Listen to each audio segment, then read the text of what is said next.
So welcome to Start to Finish, fueling discipline, focus, and the right mindset. So today, I would say this is our debut interview program. Of late, it's just been, just tips and which we are giving people. But today, I'm joined with Mukoma Joseph Nkani. How are you, Mukoma? I'm very well, thank you. And how are you? I'm doing very well. And thank you for the invitation. Yeah.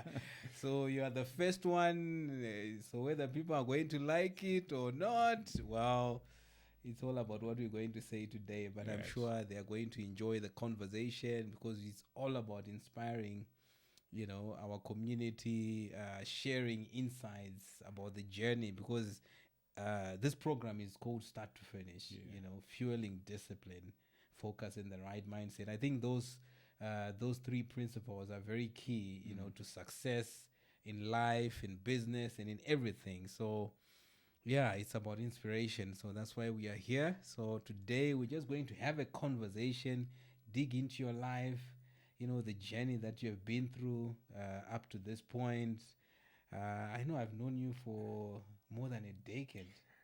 Yes, yeah, it's been a journey. It's been a journey together. I know, yes, since our days in the corporate world. Correct. And of course, we have traveled many journeys, climbed mountains, swam across rivers, across the sea. Yes, yeah. But it's been a while. I think we've come a long way. So it's been an interesting journey because I was just looking back. Because when you joined, I think we met at Ad Media.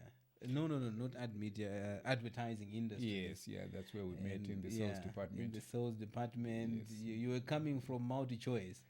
Yes. At the time. Not directly from MultiChoice. Okay. Yes, of course there were other stages. Of the journey. But by and large, I was coming from the satellite services organization. Yes. Yeah, so we did some selling and persuading people to buy advertising at that time. Yes. And some days were good, some days were tough, eh? Well, that's the reality of life. You can't have it either way. You can't have it all the time, going through the good times and the bad times. Life is in cycles. So what has been easy for you? Like, for example, selling advertising or service. Like, I remember you went on to Masca and things sort of like took off there. Yes, I've pretty much sold most of the services in life. But I must point out that I haven't really done much time in the fast-moving consumer goods, as it were. I've largely spent my time in the services sector. So I've been selling services, more than products. Okay. Perfect. Anyway, let's just jump into it. And who is Joseph Nkani? We want to learn from you. Who is he? And give us bits and pieces. I know you are a Manchester United supporter, correct? Then cut the program. We cut. I'm just kidding. Well, I'm a Liverpool fan. A big one. An addicted one for that matter. You're quite right. But who is Joseph Nkani? You are looking at an individual who's born into a Bulawayo family. And a family of boys only, and I'm the eldest from my mother's side, and with that, of course, comes with different experiences, expectations, aspirations, and fears. So I'm born in a family that was based in Bulawayo. Well, that's some decades ago. Okay. Well, I know I look younger than my actual age. Trust me, you do. Getting younger every day. Yes. So I grew up in Bulawayo, Mpopoma to be specific, and my education was done in Bulawayo. I'm a product of Mpopoma High School, which is the only high school in town, by the way. And I had a family of boys. And of course, that comes with its own dynamics of being the first in the household, and you are exposed to the household chores. Okay. You do the cooking as well, you do the washing as well, and you do the maintenance of the house under the instruction of your mother at the time. And you would think she's bothering you, she's abusing you. But now, fast forward, I now appreciate that I can cook. I can do some things. I can't be stranded when I'm alone at home. I can't sleep on an empty stomach. I'll still find something to do and prepare a meal for myself, a good meal for that matter. So And then after my school, I decided to go into the marketing space. So, of course, I then studied marketing through the Institute of Marketing Management, a South African examination body. And then I pursued a marketing in career. And I mean, a career in marketing. And then, of course, that comes in with a bit of selling, a bit of marketing, a bit of PR. And over the years, yes, I've basically sold services, and I've interacted with all kinds of clients, the good, the bad, the ugly, the pleasant, and at various levels. So, yeah, I think I've grown through the mill. I've traded the punches in the industry, and leading up to now, where I am into management consultancy. So I do management consultancy services for sales, advertising, marketing, and PR. So I'm now selling my knowledge. You're now selling your knowledge. Yeah, I'm selling my experience, and I'm feeding off that because, I spend my time in the trades. So, yeah, here I am. Perfect. Yes. So you are now selling off your skills. What is it exactly that you are selling, like as a consultancy? Okay, I help brands grow. Okay. I help brands move from one place to another, be it your marketing strategy, be it your business strategy, be it your sales strategy, be it your market analysis, be it your market research. So basically, I come in and I help you take your brand to the next level from a marketing and PR perspective. So I come in and analyze and review and then share with you a few ideas, a few tips of what to do and what not to do to take your brand to the next level. Yeah, so that's what I do. And I'm very practical in my approaches. I always want to take my clients through a practical journey, not an academic journey. So when I come through to you, I don't really open any textbook, but we discuss what is on the ground, what is the reality, and what are the dynamics at play, what are the forces at play, what do we need to avoid, what do we need to capitalize on, and then we move on like that. I think you just brought up a very important point, about understanding your market and being hands-on. Most people, I think, we are going with what do you call it? Is it secondary research, whereby we just catch it from the top. We don't really get deeper to learn about the industry. Because we miss the practicality. Yes. Because it's constantly changing the market. True that. And then the textbook would have printed their last edition 5, 10, 15 years ago. Yes, and you're still holding on to those principles and practices that are stated in that particular textbook, and that you miss out on the current dynamics. And more so in our context as Zimbabwe. Remember, Zimbabwe is a different ball game altogether. It's a different animal. The same principle that you think that you read in a textbook and you think it worked in South Africa, it may not work in Zimbabwe. It may not work in Zambia. Very true. So those are the things that we then look into from a practical perspective, and we help the different brands move to the next level. Because over the years, we've gathered and learned that experience is your best teacher. True. Yeah, you learn the hard way in some cases, and at times, yes, you learn through advice, through guidance, or you may learn through an example of another person across the road. But basically you look at what is happening around you. Because I also learned over the years that some of the problems we face, be it even at individual level, at family level, or even at corporate level, is we want to look for complex solutions to our simple problems instead of making it easy. Make it easy. One of my favorite statements is keep the basics simple, and then you see what happens. Perfect. We are. It's an amazing. That's the same language. Also, I think I've also been trying to share. Just simplify it. Yes. Just keep it simple, and it will make it.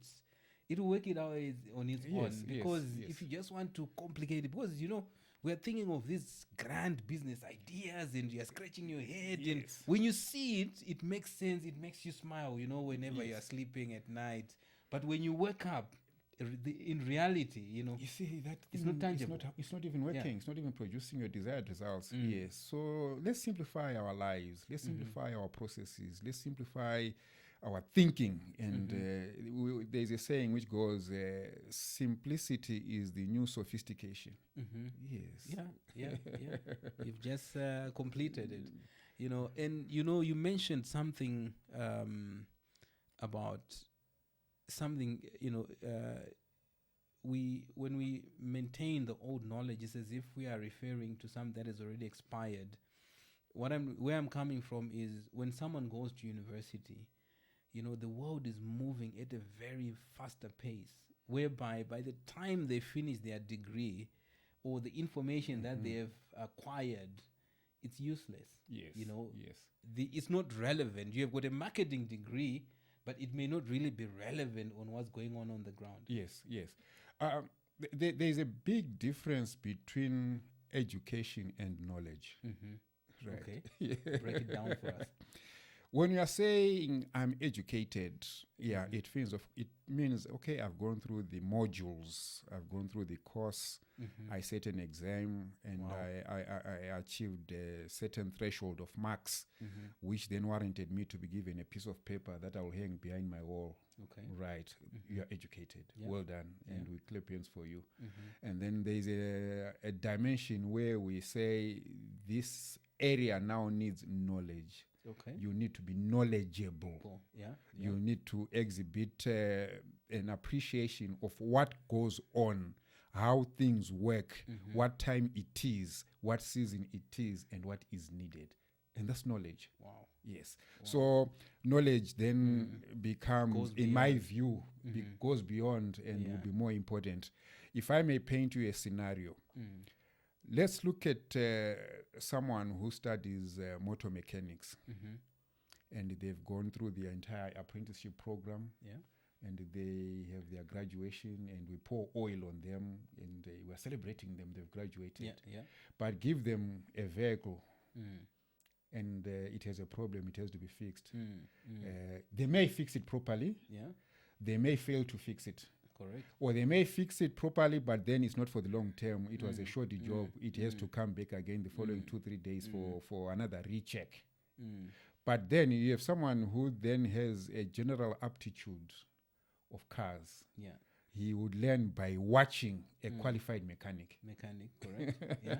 Yeah. They gather the knowledge over the years by watching a qualified person do the thing. Do the work. And that mechanic, that learner will be a fast learner, and they catch up quickly the principles, the dynamics of how an engine works and how different parts influence each other. Correct. And they master the motor vehicle. Correct. A next motor vehicle is brought into the workshop, and that person is given the assignment to look into that vehicle. They'll do an equal job. Yeah. So now we have an educated mechanic. We have a knowledgeable mechanic. Wow. That's deep, man. Yeah. So the knowledgeable mechanic will equally do the same job and produce the same outcomes. But the world system tells us he doesn't have a certificate. Yeah. But he has the knowledge. So those are then the discussions or the dynamics we find in the streets, in the marketplace to say, are you qualified?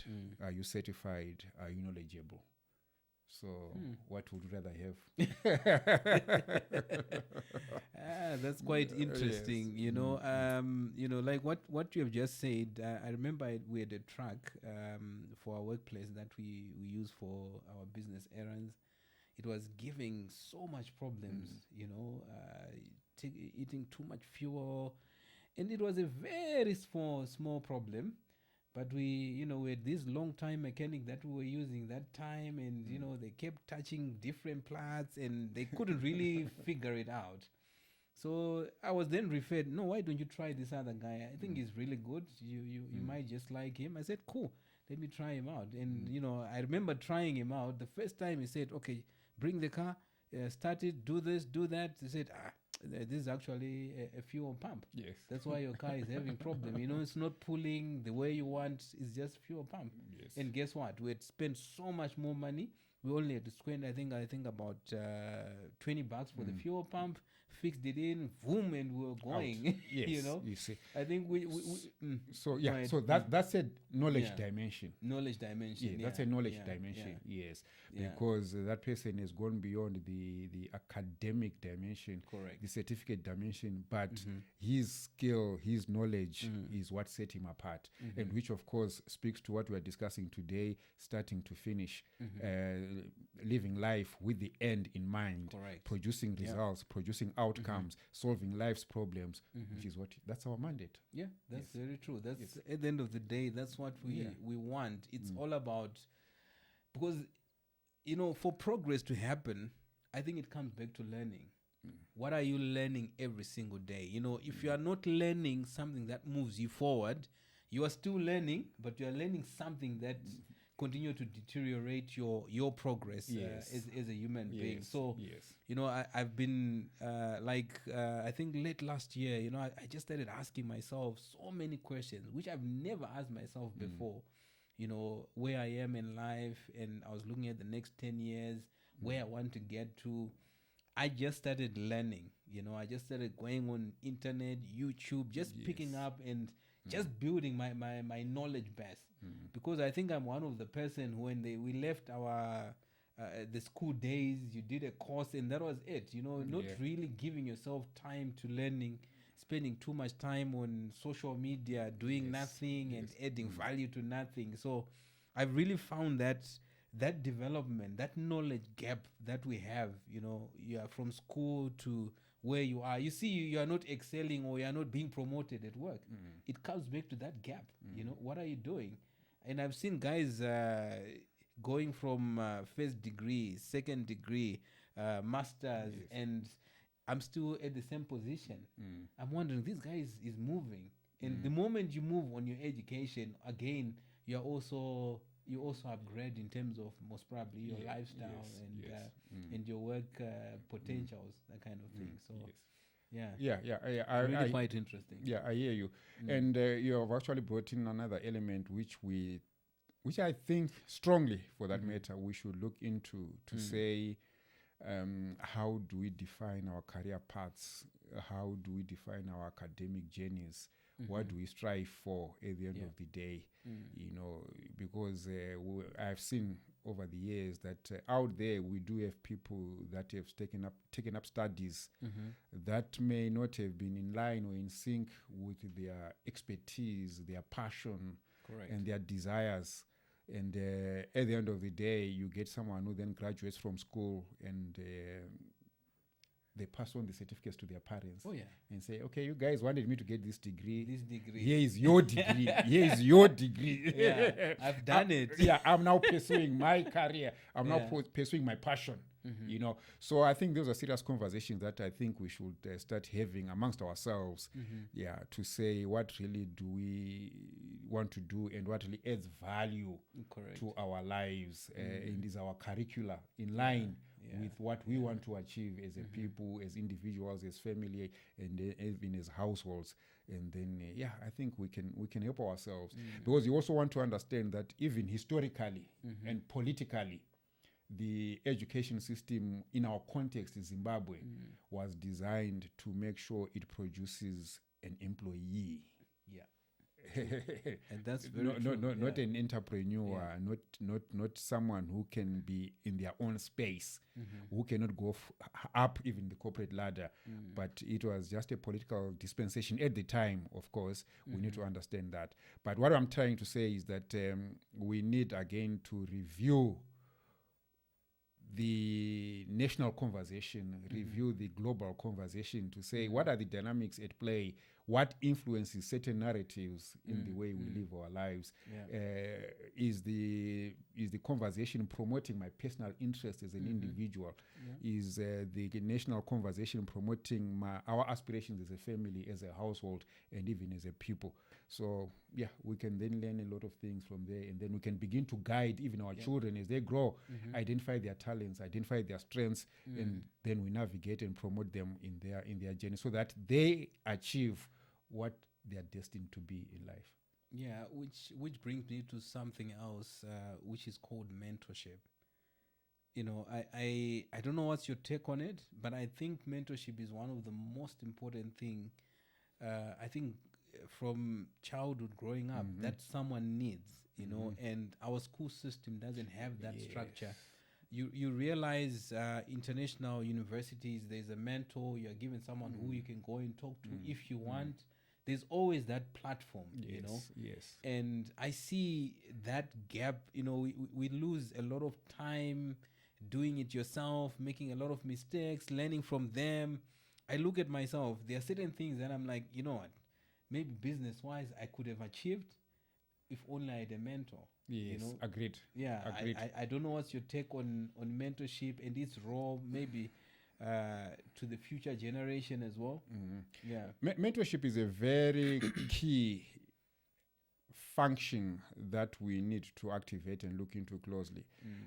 But before we do, we also want to ask ourselves a number of questions. Example, we say, how do I select a mentor? Right. Yeah. And if I want to mentor people below me or behind me, what are the dynamics at play? What do we look into? Because it's one thing being inspired by someone and you think you want to be like them, and then you approach them and you want them, you're asking them to mentor you. But the question is, what motivated you to like who they are as an individual? Because there are many risks that are involved when we're coming to mentor matching. As an example, you could like someone who is flamboyant, they are flashing their cash around town, and you think, I want to be like them. Let me approach them for them to mentor me. But then you don't realize that your own journey as an individual is not in that line. Correct. You are probably aligned to be in the back spaces, not in the public spaces. But you are asking someone who is a flamboyant individual, who's flaunting his wealth and his money in town, in the streets, someone who says, I want to be seen. And yet your own journey is meant to be behind the scenes, influencing the world dynamics and being someone of influence in the community. So we want to look into that as well and say, how do you choose a mentor? How do you choose someone who should mentor you? What are the issues that you look at? Yes. And if someone were to approach me today and say, Joe, I think, can I ask you to be my mentor? I'll ask them a few questions. Why me? Why did you choose me? And we then look at issues of what are your fears? What are your aspirations? Do you even know yourself as an individual? I always train and teach about self-awareness to say you also need to be aware of yourself as an individual, your environment, your relationship, and even your journey. And then we can assist each other. So yes, I strongly believe in the concept of mentorship, and I think it's very important. We should pick it up, we should pursue it, and we should always push for it. But let's identify what are the key elements that lead to mentor matching. Because also I think maybe from my end, I'm looking at the perspective of the church playing a role, even your own family, just playing that role, really setting the right foundation. Because I mean, for someone to get to that place which you're talking about, where they'll start asking certain questions when they meet someone, or they'll see someone say, I want to be, it's about where we are coming from. You see, when kids are growing up, they need a certain guidance. If they don't get it, they will look for it somewhere else. Yes.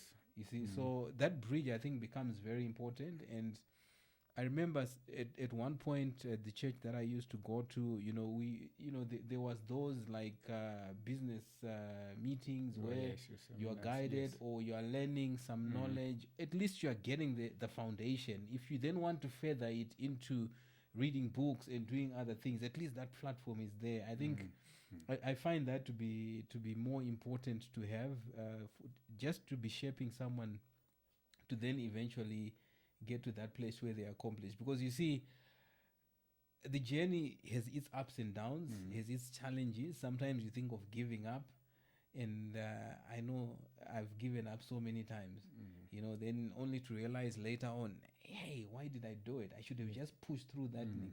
But now with the knowledge that I have now, I'm like, whatever comes to me, as you have said, you have to swim with the sharks and go up the rivers and what have you, swim up river, because, you now have certain knowledge, you now have certain understanding, which I think is quite key. Now, the next thing that I want to ask is, in this journey of life. I think from the time that I've known you, I know your first challenges, real life challenges. Yes. And what are some of those challenges that you faced, and how did you handle them? Because the people that we're talking about, and I believe we want to encourage each other with, I'm sure they're going through personal challenges, money challenges, which is, I think, one of the biggest one, especially right now with the way things are in the economy. The money issue is a big one. But at the end of the day, when we face them, what do we do? And what inspiration do we need to just continue pushing and wait for the outcome at the end of the day? Okay. Yes, look, I've walked the full steps of life, at various stages of my life, from teenage, being a young adult, a family man, and a corporate world player. All those journeys have come with their ups and downs. Of course, I've celebrated here and there. I've cried here and there. If you look at my journey, I think I've seen it all. Yeah. But in all that, I've also learned a number of lessons which I can share and tell anyone and inspire someone. For starters, even academically, I wasn't as gifted as people want to see me like. Because now what people are seeing is an end product. You sound very knowledgeable and very intelligent. That's streetwise. That's streetwise.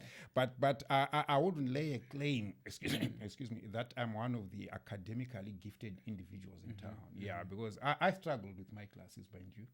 With my subject. Me too. Actually, I was in the C classes growing up. So I wasn't your A student kind of a person.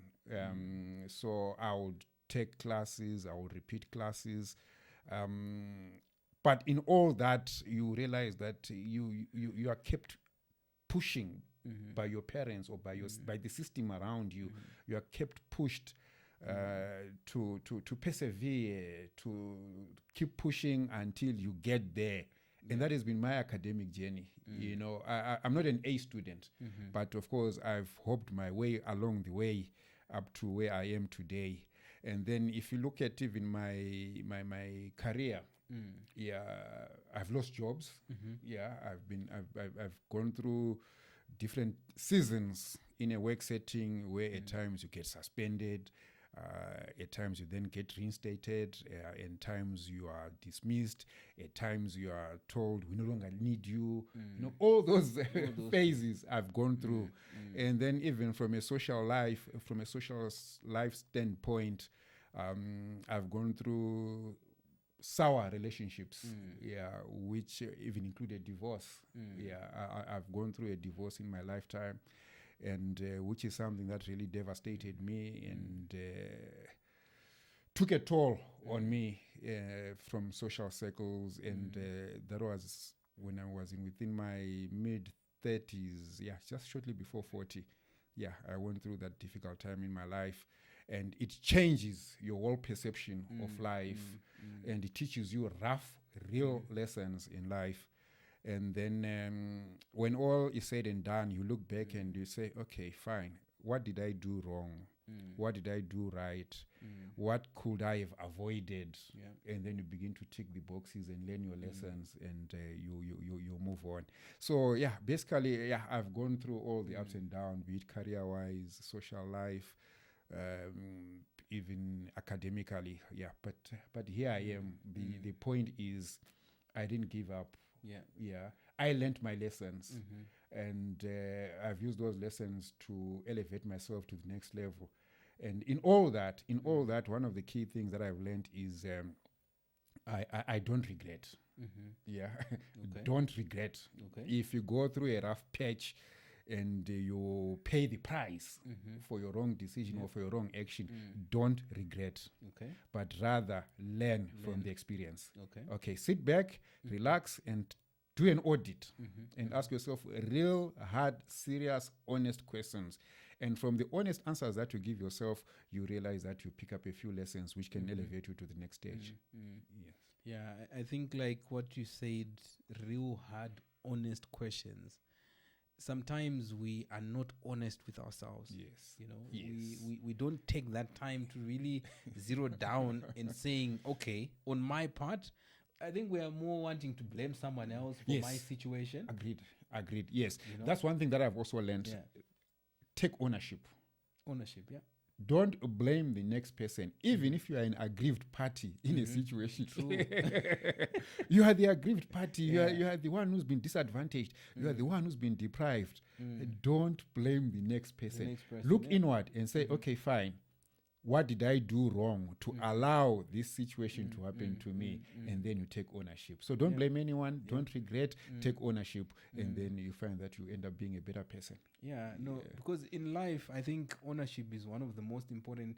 Just like, you know, you grow up in a broken family or something bad may have happened to you growing up. And, you know, I think taking ownership or just knowing, look, it happened to me. There's nothing you can do about it. Yes. But the power that you have is to take that ownership and start from where you are. Because the moment you keep saying, they did this to me, they did that to me, you live your whole life miserable and counting the losses and miss the benefits. Yes. The other thing that I think is main reason for that position is people always want to look at things from an outward perspective and say, what will people say? What will people do? True. No.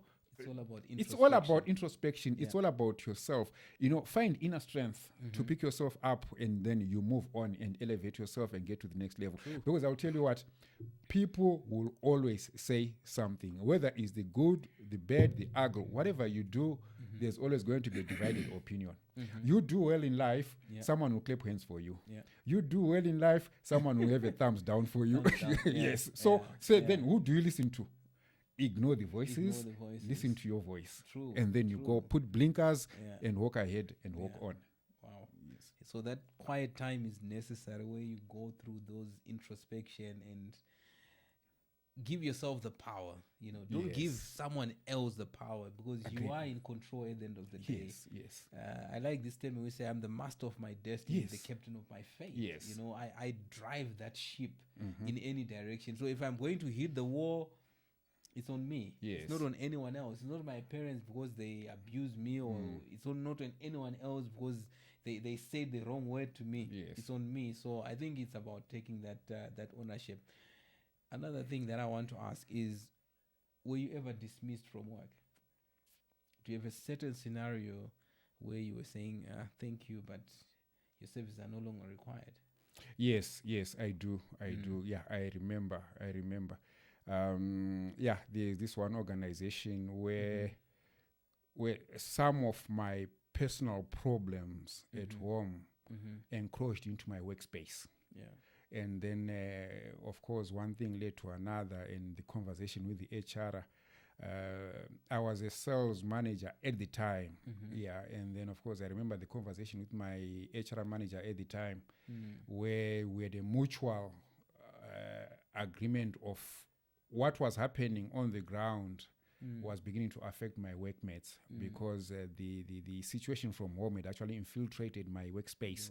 And the workspace was getting contaminated because of my personal problems at home.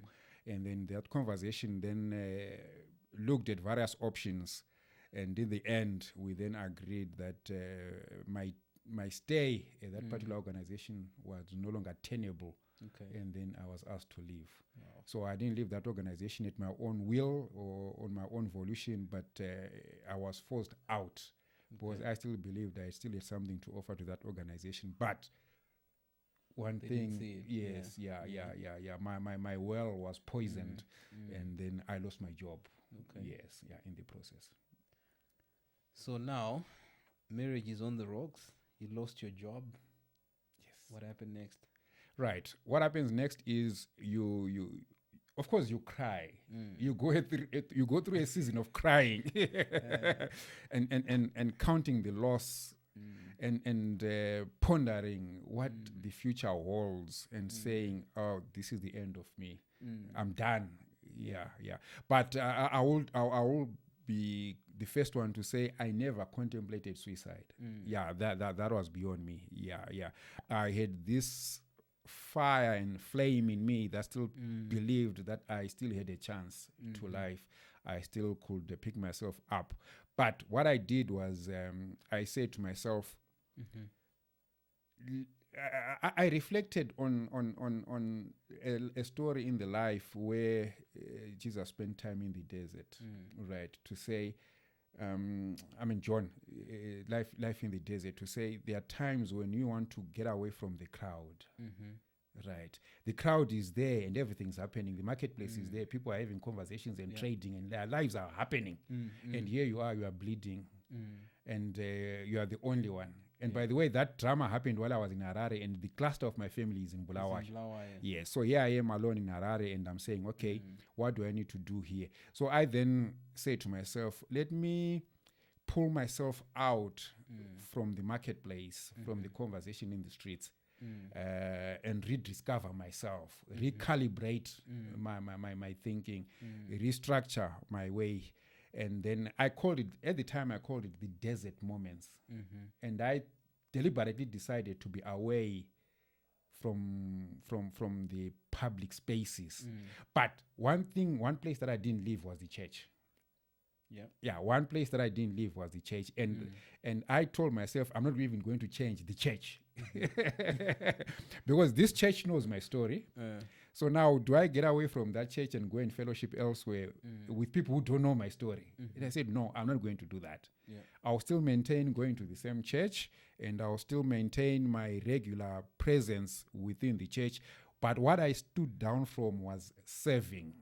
I stopped from serving the church. I spoke to my department leader and said, okay, I just need time to myself. Please allow me to stand down from my duties at church. I'll come to church. Every Sunday you'll find me.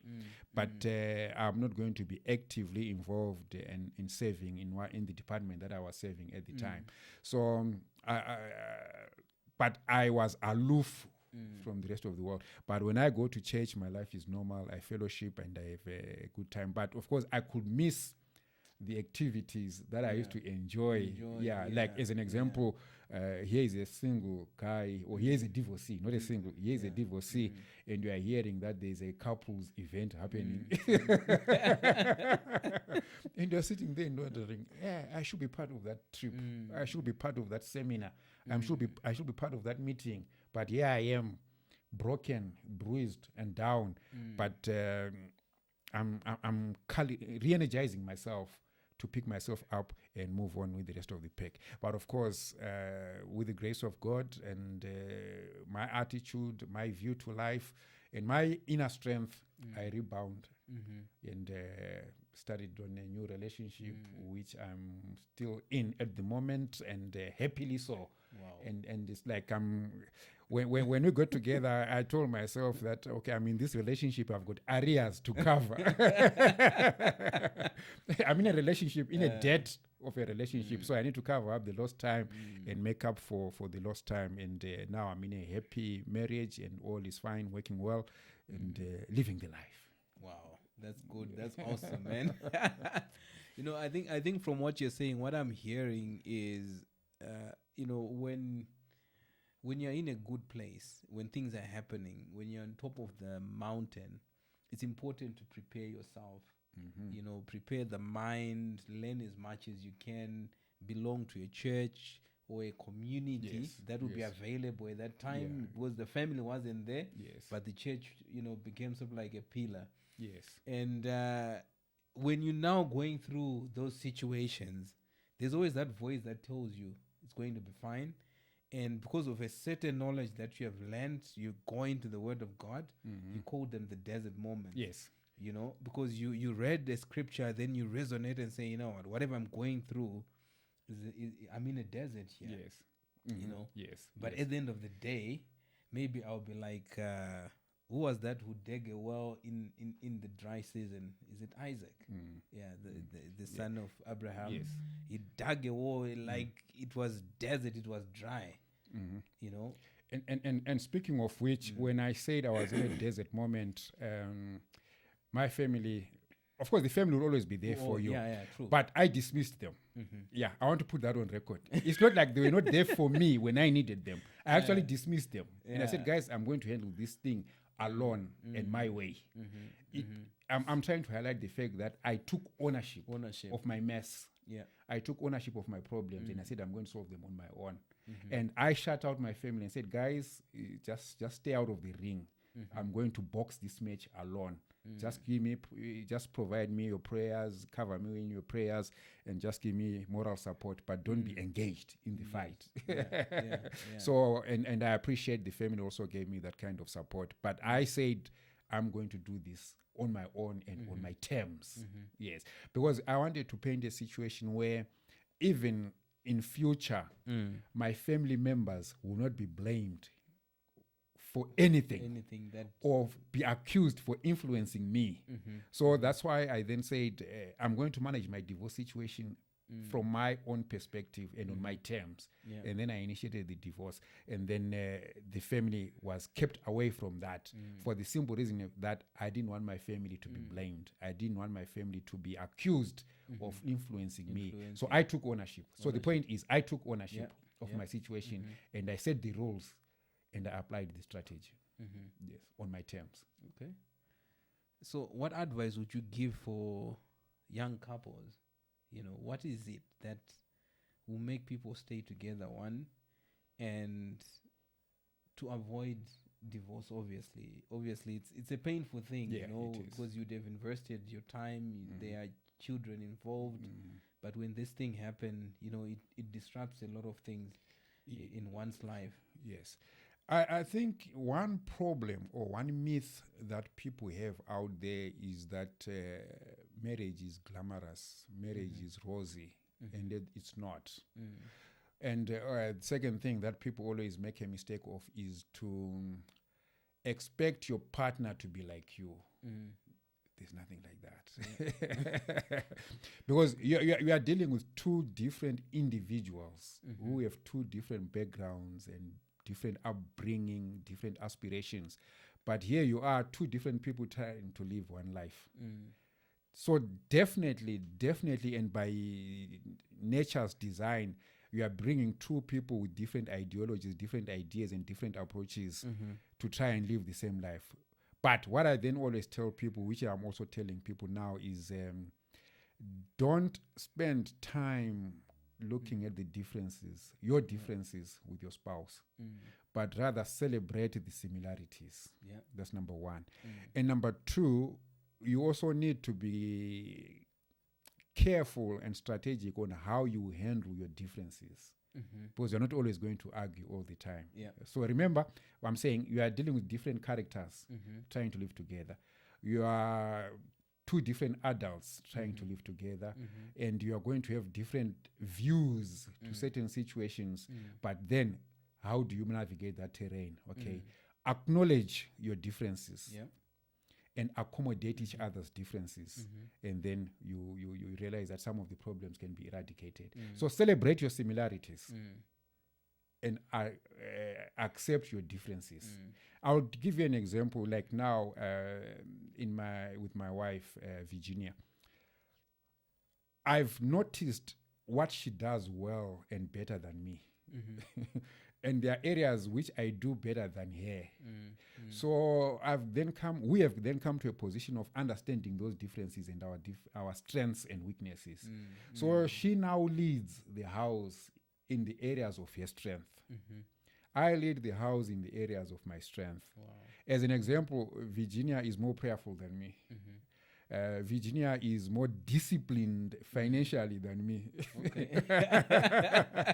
That's the same in this house. You know, my wife makes sure everything is in its proper place. But on my side, Virginia is more structured than me. I'm liberal. I'm open-minded. I'm wide. My horizon is wide. Hers is narrowed, focused, timed, and strategic. So you then find we have a situation where all financial matters are dealt by my wife. And I'm actually happier that way. You know why? Because when I do the shopping, I don't look at the prices. Yeah, when I do the shopping, I don't look at the quality. And I are like the same. When I do the shopping, I want to get into a shop and get out in the next 2 minutes. Yeah. So she's more meticulous than me, and she's more financially astute than me. So what I'm saying here is that allow your spouse to express themselves in their areas of strength. And then you do your bit. And well, the other reason in our case is that I don't want to be asked where the change is. When I go shopping, I'm spending the money. Please don't ask me. Don't ask me to account for the money. Yeah. Because I'm one careless spender. I remember many a times I would, if I had the money in my pocket, I'm a football person, I would spontaneously buy a Liverpool jersey. Yeah, off budget. And have to explain myself at home. So I'm a free spender, and she's not like that. She's structured, she's organized, she's strategic. So those are differences that I'm talking about, to say identify your strengths and weaknesses as a couple, and then allow each other to operate in their areas of strength. Then you have no problems. You have minimized the problems. And you live happily thereafter. You live ever after. That sounds amazing. Because like that journey of divorce definitely is not. It should be a go area. Yes. I would, of course, I would encourage people to avoid that space. It's a difficult space to be in. But of course, once you are in there, please make sure you pick yourself up, find inner strength, stand up, and walk on again. Yeah, true. So where does friendship come in, in bettering the marriage? Because I've seen it's okay. You've got people who have been maybe dating, who started off as friends, and it built up into a marriage. Then, I think most times, you see a beautiful girl, or you're inspired somehow to say, hey, what's up? You get into the marriage, then a lot of things starts popping up that it then, cause a lot of problems, I think, for most. I'm just trying to figure out where does that, because now I see you, whenever I go on the FB, they are all smiles, they are all joy, they are all these things. How do you develop then that friendship that keeps you rooted? And, you mentioned issue of dissolving fights, and you are communicate with one another. Where is that draw? All right. Okay. Our model in my setting, in my marriage, is that we've identified the different dimensions of our relationship. Of course, firstly, you pointed out we are friends. Yeah, me and Virginia are friends. Before we even talk of the marriage elements, we are friends. And then, of course, we escalated it to a marriage. But when we talk about your spouse being your friend, you are looking at a situation where you simplify issues. We spoke about being complicated. Simplify issues. When you have a conversation with your spouse, don't always be serious. Allow yourselves to talk nonsense, guys. Talk nonsense. Yes. Say what you want. And don't audit your partner and say, come on, you are an adult. How can you think like that? No. Be as childish as you can, in your own spaces. Fool around, of course, I know this is a public podium. This is a public space. I call her names. And those names are silly names, but I tell Uri wangu, given, just by way of selecting my words, I'll say Uri benzi rangu, and there's no offense in that. It's the spirit that the word is being used, that shows to say, I'm breaking barriers between you and me. Yes, life is not too serious as we want to make it. So we are free amongst each other. We are friends. And literally in our context right now, and I'm speaking it even on record, I don't have a male friend who you can identify and say, if Joe is not at home, if Joe is not at work, he's at this guy's home. I don't have that. I have Virginia as my friend. So most of the chances are where I am, there's Virginia. So we are separated by work. Is she supporting Liverpool? Yes, okay. Yeah. We are separated by work, and we are separated by other aspirations. Like in my case, when I'm in my football spaces, okay, fine, I can go to a stadium alone. But at the end of the day, she becomes my first point of recoiling and restarting. And similarly, so it's either she's at work, she's either she's with her colleagues in the inner industry, or we are together. Okay. But having said that, I'm not saying you should always be with your partner 24/7. That's not real. That's a fake life. Yeah, allow each other spaces. Yeah, you know, there are spaces where you can go alone. Yeah, there are spaces where you are saying, no, girl, I'm going alone on this one. You are not welcome. You know. Because let's be real, life is real. Yeah, but at the end of the day, I'm saying she is my friend. Wow. Yeah. So find a spot of friendship with your spouse, and then you enjoy each other. Lovely. Okay, let's go back to family. You know, I saw that you were celebrating the old man's birthday quite recently. You know, how important is family to you? Family, for me, family is number one. That's a rule. It's in the Constitution, and it's not up for debate. Yeah. I when they say family man, I think they mention my name. You know, I strongly believe in the unit of the family. You know, and when we talk about family, we are looking at your parents, we are looking at your spouse, you are looking at your children, and you are looking at your extended family. You know, your in-laws. I always and how many brothers I call them the outlaws. The outlaws. Yes.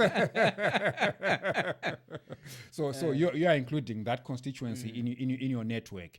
And for me, everything I do, everything I say points to that constituency, those people. Yeah.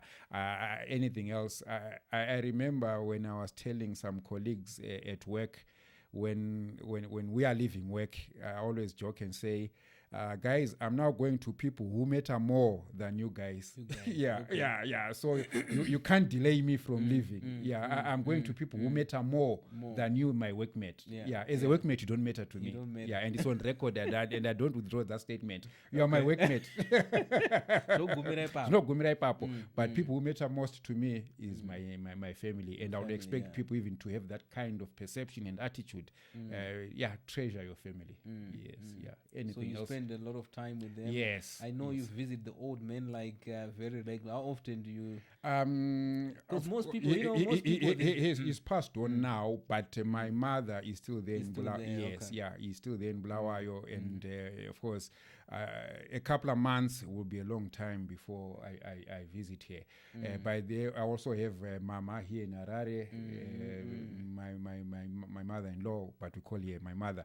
She's here. She's just a few kilometers away, and even as we speak right now, she's actually visiting with us. Okay. Yeah. So family is quite important, and I treasure that, and I cannot trade them for anything else. Yeah. And how the lessons that you learned as a child from from your mother and your father, how have they really shaped you now as a man? Because, you know, the reason why I'm asking, as parents, sometimes we are too loose with our kids. You know, we love them too much. We don't want to beat them. We don't want to correct them. But I know growing up, you know, it was a different thing altogether. But as I look back as well, especially for myself, I remember every time we finished school, we were posted in the raw areas. Yes. You know, there was always something to do, you know. And I remember that time would separate us from our friends in town, and we'd spend a lot of time in the raw areas working hard, and all sort of things were going on. When you come back to town, you only come back maybe 3 days before school opens, then you're posted to the boarding school. Yes. That was our lives. You know, and looking back at that, it really shaped me to who I am. You know, I use my hands a lot, and there's nothing that I can tell myself I can't do. Yes. You know, yes, there's a certain level of just like, you know, keep going. It will work out. Yes, it's where when things are tough. Yes, agreed. free life lessons that I've learned from my parents. My mom taught us to manage ourselves when we are in the home. Right? I know I can cook. Yeah. And she even taught me baking. Okay. Yeah, I can bake you a scone menu.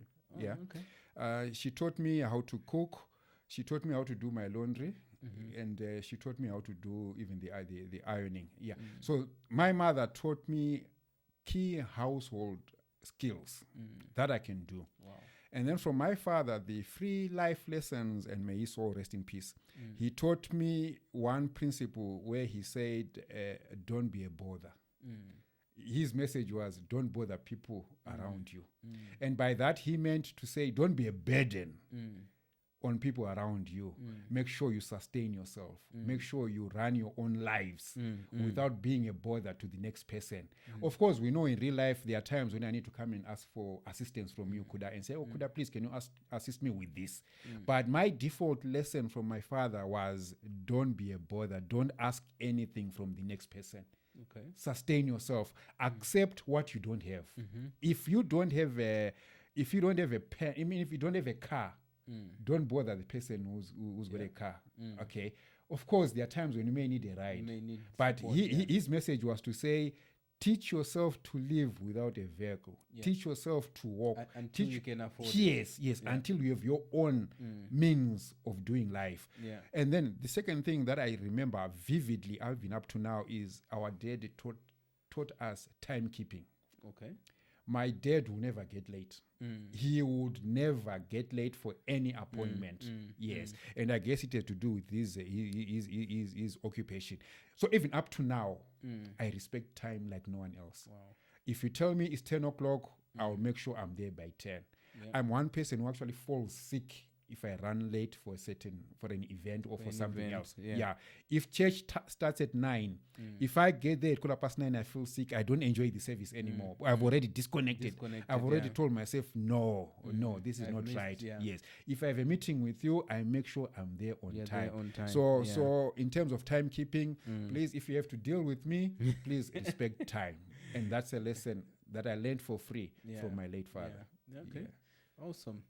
As we come to a close, let's talk customer care. Is it a calling? I know you're doing a lot of work teaching people customer care, and over the years, especially in our economy, because of the changes that has been going on, I think we no longer have the customer care. Someone buys from you, you don't treat them well, you are not smiling. It's as if I owe you when you're supposed to be the one who owes me. That courtesy. Sadly, we are now living in a world that has accepted mediocrity, that has accepted being shortchanged as the norm. But to answer your question in full context is, I've been in the sales and marketing and PR space for so long, for so many decades. And I now do management training, corporate training rather, for organizations where we talk, among other things, issues to do with customer service excellence. And you realize that we have dropped the standards as service providers. Very true. More painfully, even the customers themselves, they've lowered their expectations. And at the end of the day, we begin to live in an environment where customer service excellence is now compromised. So I'm here, I'm training and telling people from a space of knowledge, from a space of experience, from a space of a desire to shape people's minds, to say, how do we improve on customer service? For me, it's not really about the product that we are selling. It's about the soft skills that people have that can enhance a customer's experience, that they won't forget about us as a brand. They won't forget about us as a service provider. They'll always think about us. They'll always want to do business with us. So I now train people on the soft skills of customer service. Skills like your attitude, skills like your emotional intelligence, skills like how you relate with people, your interpersonal skills. All that is part of a package that people should have and apply in their lives. At the end of the day, we live in a better place in terms of customer service. So it's a conversation that is at the heart of my career. It's something that I push with a passion to say, guys, we can do better. Our customers deserve better. And remember, in 1 minute you are a service provider. The next minute you are a client. So the wheels turn. True. So it comes also from a space of as an individual, I'm also I'm a people's person. I enjoy relating with people. I enjoy dealing with people. So for me, it's not work. It's a lifestyle. I know how to handle people. It's a passion. I value people. As such, I find myself at home when we are talking about relationships with people at different levels, be it in the corporate world, be it in the streets, and be it in social circles. For me, it's my home turf. It's your home turf. And over time, there's this concept that I picked up. It's called skill stacking. I think back in the day, we used to have, if someone is an engineer, they are known as an engineer. You always have those soft skills and the hard skills. And as people, I think we had the tendencies of not really adding on different skills on top of each other. I remember at one point you doing videography. You are not doing it now, but it's a skill that you picked up at some point. I think around that time also, as you can see, I did the same thing. I'm happy I inspired you. You inspired me, but how? Which key skills have you learned over the years to this point that has really enhanced your career and your journey through life? Oh, okay, fine. There is one dimension of the skills. For example, the soft skills. This speaks of your ability to deal with people. Correct. Your communication skills. Your listening skills. Your how you relate with people, and skills that even address issues like gestures. The way I'm throwing my hands as it is. It's also part of the training. It's also part of the exposure to say what kind of hand signals do you use. It's part of the communication package.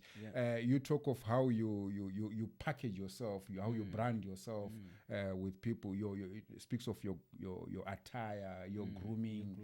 All those are skills that you develop over time, and also contextualizing the place to say, where are we now? What kind of space are we? What environment are we? What are the dynamics that influence your ability to connect with your audience? At the end of the day, you then influence people around you, and then you have a connection with people around you, and then you build relationships from there. So over the years, I've learned the art of building relationships, creating, building, and sustaining relationships.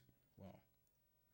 So you had it. So those are life skills that anyone can build on. And I think it's important, especially for the young generation right now, just develop skills, different ones, do videography, go to school, have a degree, but continue building on those knowledge base because it will be important for you.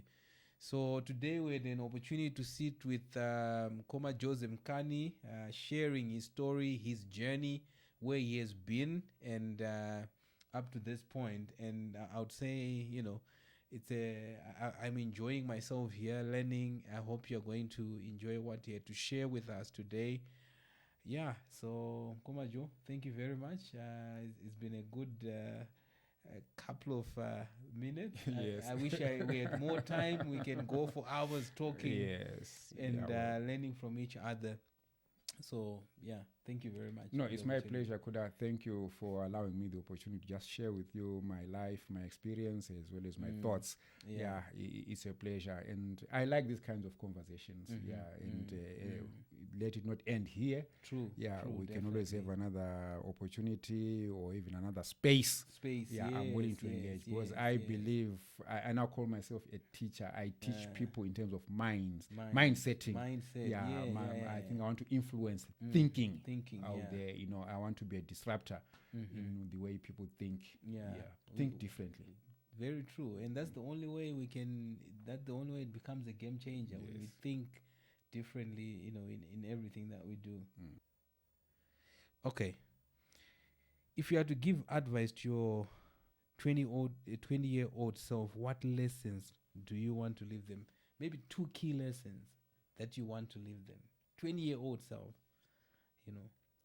20-year-old self, I'll teach myself that look at people who are ahead, who have gone the journey ahead of you.